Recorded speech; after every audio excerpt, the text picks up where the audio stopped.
Hey guys, Jeremiah with Steps Pressure Washing and More. We're going to be going out and doing a midday wash on one of our neighbors' homes. We're going to be doing their gutter cleaning first, then going to go and wash their house. This is going to be our third time washing the house for these clients. We did in 21, our first year, or first full year in business, 23, and then now in 25 we're going to be doing it one more time. This is when we handle their gutters every year. And so I kind of understand what I'm going to be getting into. It's going to be very heavy, very compacted, and very time consuming. But it is the slowest month out of the year. This is our only job. This is our only job today, so we're just going to have to make it work. In the last video, we did talk a little bit about the time it was taking to wash a house. And that was a 1,300 square foot house with setting up and breaking down and washing the house. We did about an hour and 20 minutes with the 8 gallon per minute machine. Today we're going to be doing a 1,500 square foot house, but I'm going to have time to fill the tank. There will be no waiting on water. But I think a couple things that I didn't think about during last video was, one, I was running it side by side against a 4 gallon per minute cleaning, and the 4 gallon per minute wash that we did that took an hour and 20 minutes, we didn't have a client at home, so the client interaction definitely played a part in the hour and 20 minutes it took us to wash with the 8 gallon per minute machine. And a few other factors is, one, we're still running through a 2.1 injector, and two, our XJET, we actually ended up getting the orifice inside replaced to one that would fit a 4 gallon per minute machine, so that we were able to create enough backflow to not pull soap through the downstream injector, because we were pulling soap with the 7 to 8 gallon per minute orifice in the XJET. So now we are restricting our flow with the orifice on the XJET as well as with the 2.1. So I think that I'm finally now realizing why they made the remote downstream bypass, and that is to get a full flow out of your pump. Another thing that I noticed when we went to the pressure washing store is our 8 gallon per minute machine went up like $800 from when we bought it just a couple months ago. So I am really thanking my lucky stars that we went ahead and made the upgrade in December rather than waiting until closer to spring, because I think that they understand that surge pricing, the supply and demand, there's going to be a lot of people buying pressure washers right now and not as much in the wintertime. But hey, I don't know if that was their thought process. I'm just really glad that we went ahead and made the upgrade. That way we are $800 ahead of the game, and we can maybe wash a little faster once I get the flow rate figured out. Well, anyway, enough about logistics. Let's go clean stuff. All right, got a bird's eye view on this one. Finally up here walking the roof. This one is very walkable. Again, this is about a 1,500 square foot home, and I walk up backwards.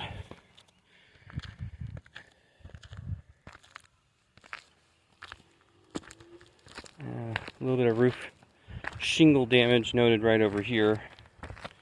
This has been noted before. I want to document one more time. Looks like we have 3 missing shingles right in this area. Out the wife's leaf blower today. This one is just down the street from our house, so we're going to bring the electric.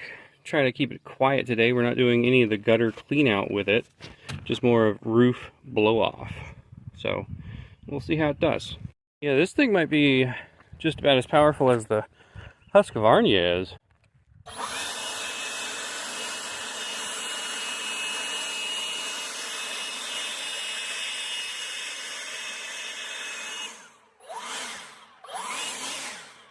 Yeah, that's definitely doable. Definitely more enjoyable to use this thing as far as a noise aspect.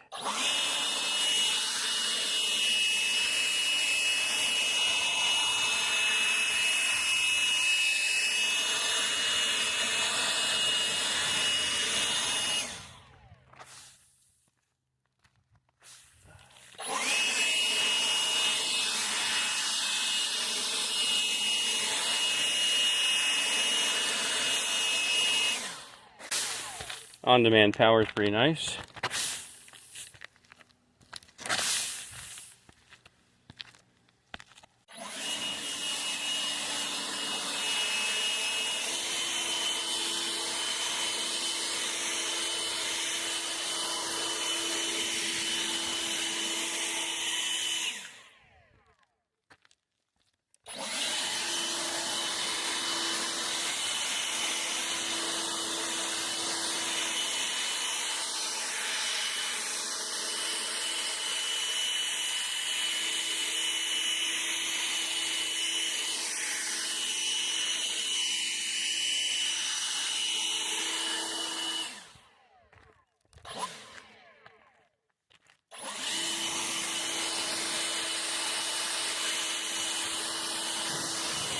I am going to need to go get my Husqvarna just so I can use the gutter blower attachment.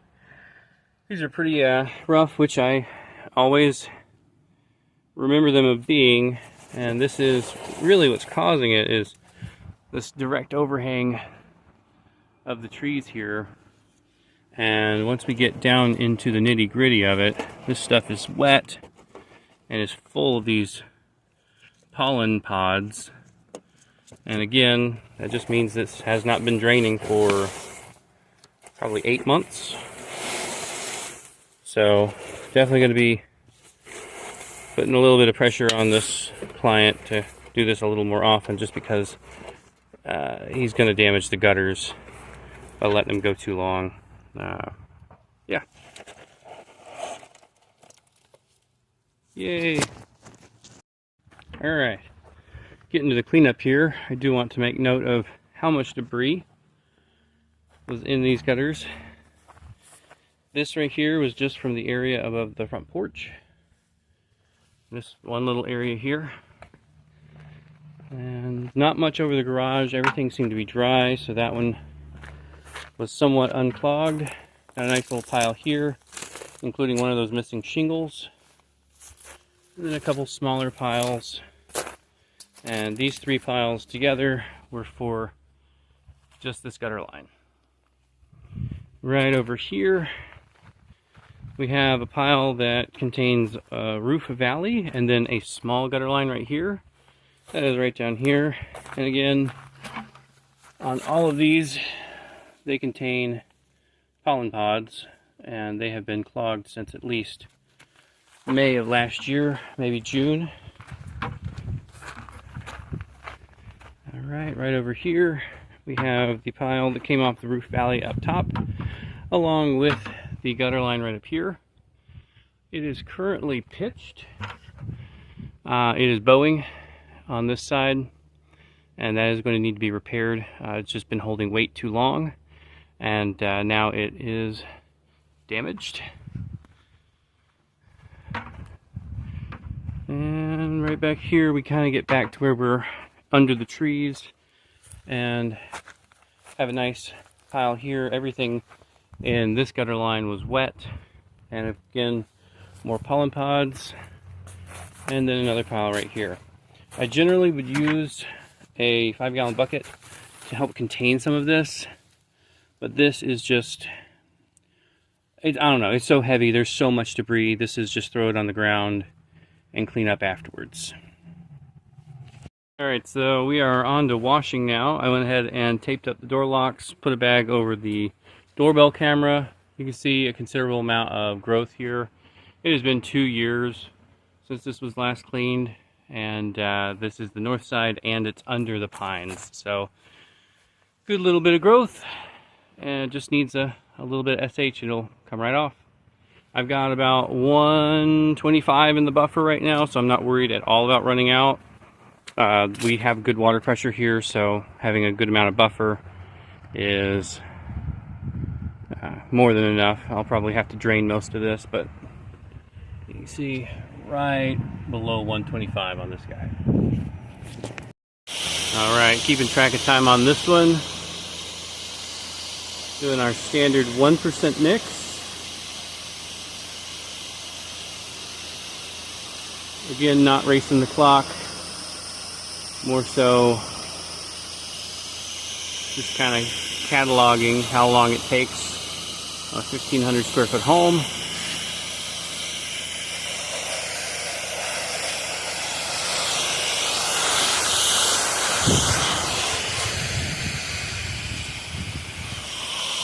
We should have no issues with water on this one.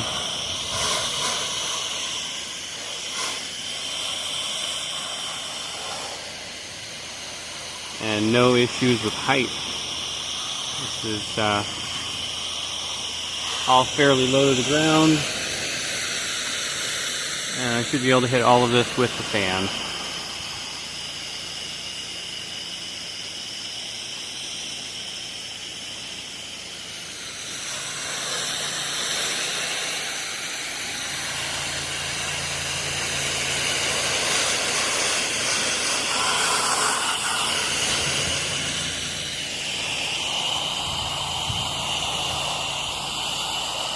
Again, the best part about the 8 gallons per minute is the distance.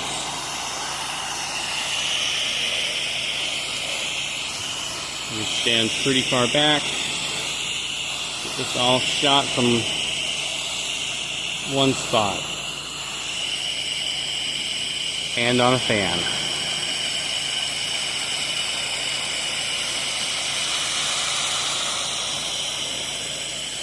And of that, I am a fan.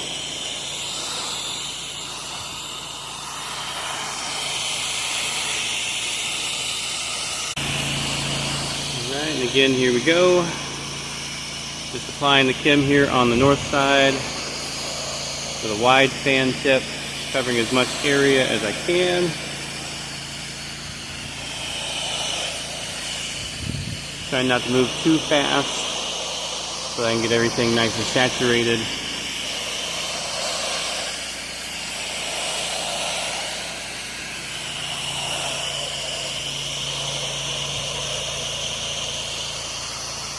And straight into the sunshine there.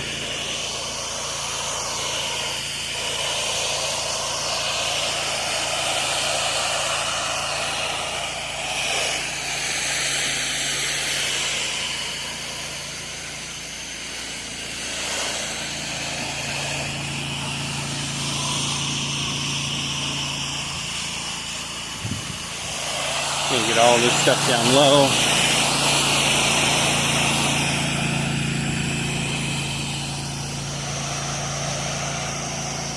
Switch to a tighter fan to get the up high stuff. Again, this is one that I've done twice already with the 4 gallon per minute machine, and the 4 gallon a minute had no issue on time or distance. I was able to hit everything from the ground.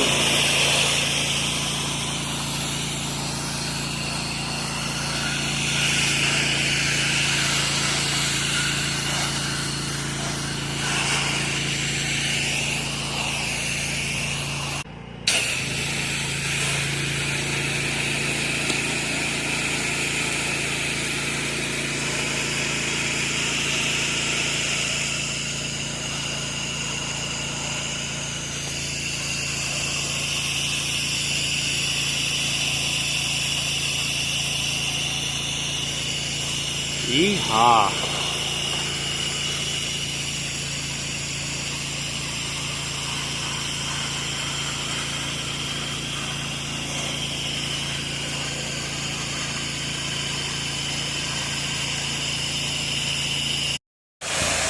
Alright, we are on side number 3 now.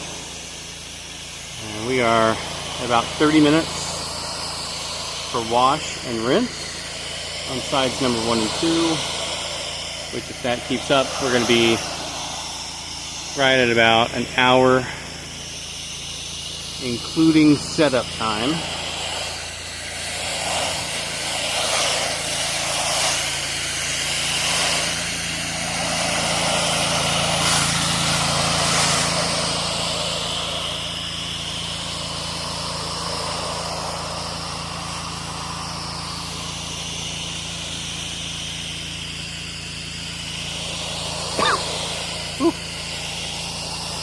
FH is a little strong today. We might be hitting it a little higher than 1%.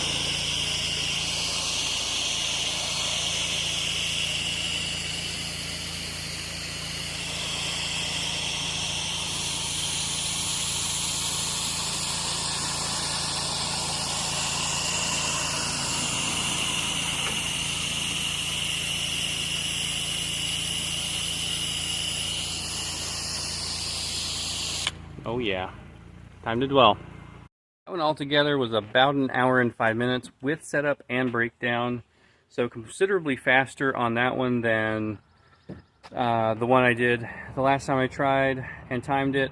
I think just familiarity, not waiting on water, and just in my flow a little bit better. So I think that hour and 5 minutes on a 1,500 square foot house with setup and breakdown, I'll take it. I definitely feel like it is faster than what I was doing with the 4 gallon per minute. Might not be twice as fast, but I will take faster. And I think that once I'm able to get a remote downstream bypass, I'll probably be able to get a significant better flow, and we'll go from there. But anyway, that's all I got for y'all today. Y'all be safe out there.